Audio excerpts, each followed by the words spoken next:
frères et sœurs, je suis votre serviteur, le prophète Daniel Bouraimo. Voilà, je suis le président fondateur de la mission Péniel, une église où Jésus-Christ est Seigneur, il est le chef.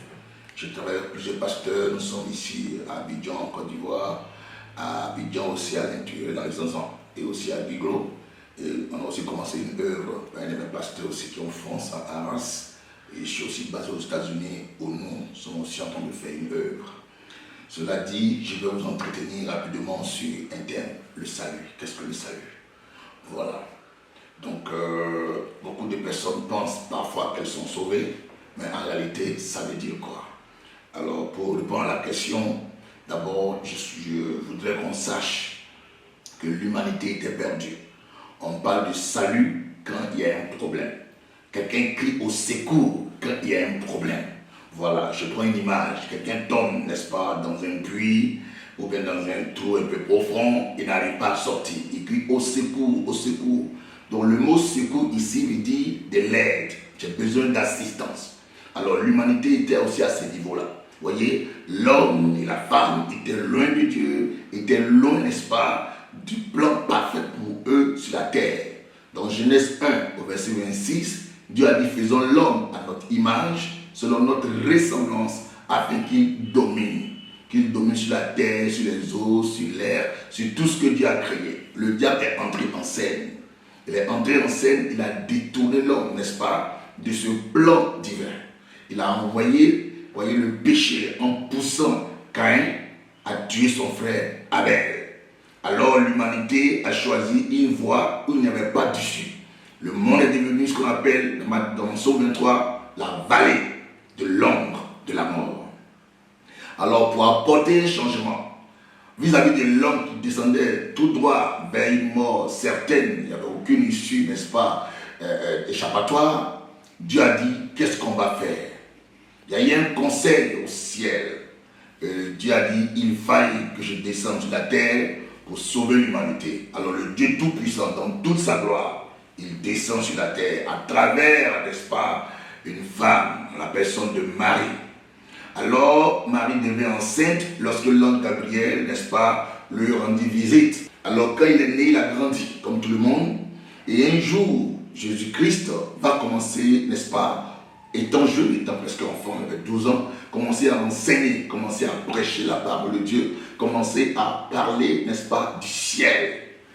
En réalité, il pouvait venir en tant qu'adulte, il pouvait venir comme un ange, mais les hommes vont crier que c'est un extraterrestre. Ils ne vont pas vouloir suivre son message. Donc il est né comme un homme, dans une étable, au milieu des animaux.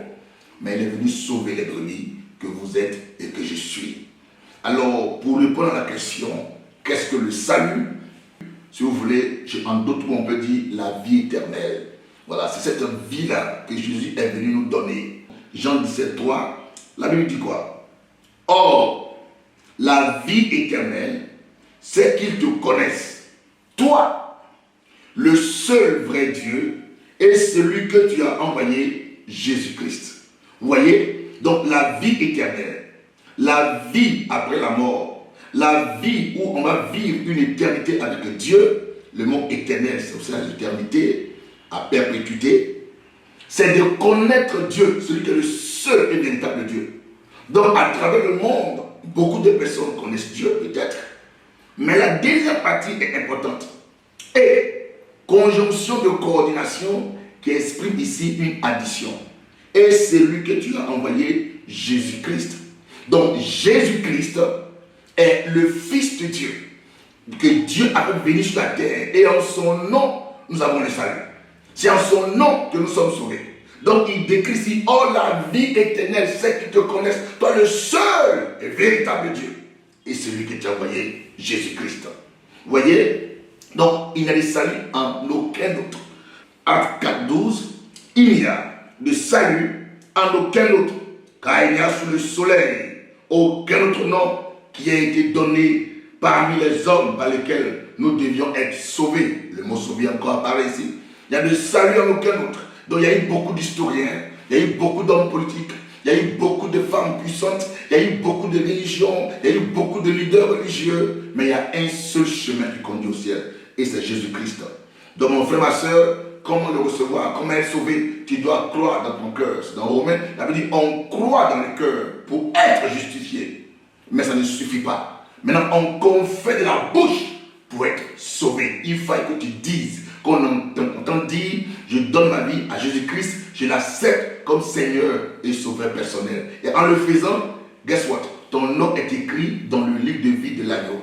Et quand tu vas quitter la terre, il y a une place qui t'attend au ciel. Il a dit dans Jean 14, verset 6, que votre cœur ne soit point troublé. Croyez en Dieu et croyez en moi. Je vais au Père, vous préparez une place, et quand j'aurai fini, je reviendrai vous chercher. Voilà, si tu es de Jésus-Christ, voilà, tu es le bienvenu, tu es la bienvenue. Jésus t'aime et ses mains sont grandement ouvertes pour te recevoir dans le royaume. Alléluia, tu vas prier avec moi. Dis Seigneur Jésus, je t'accepte comme Seigneur et Sauveur. Je reconnais mon état de pécheur, de pécheresse. Accepte mon Seigneur. Merci pour ton salut. Et aide-moi à rester en toi, à ne jamais quitter la foi.